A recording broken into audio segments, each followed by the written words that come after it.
अवकाळी पावसामध्ये तब्बल 13 कोटी रुपये खर्च करून बांधण्यात आलेलं बीड बसस्थानक उद्घाटनापूर्वीच गळत असल्याचे व्हिडिओ सोशल मीडियावर व्हायरल झाल्यानंतर याविषयी दर्जाविषयी प्रश्नचिन्ह निर्माण करण्यात आलं होतं.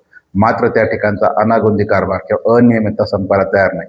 कारण बीड बसस्थानकाच्या दर्शनी भागामध्ये जिल्हा वाहतूक शाखेची खोली आहे, ती अडचण ठरत आहे.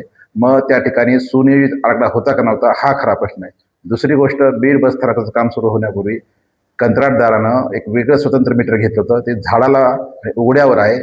त्यात ती तब्बल 37,000 रुपये थकबाकी असताना एरवी महावितरण गोरगरिबांना लागलीच वीज कट करतं. मात्र महावितरण त्याच्यावर का मेहरबान हा कळत नाही.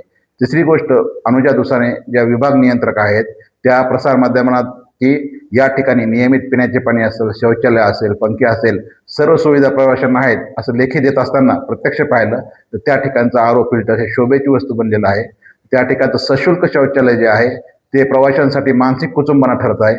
संबंधित प्रकरणामध्ये आवश्यक ती कारवाई करण्यात यावी यासाठी परिवहन मंत्री प्रतापजी सरनाईक आणि जिल्हाधिकारी बीड यांना लेखी तक्रार केलेली आहे.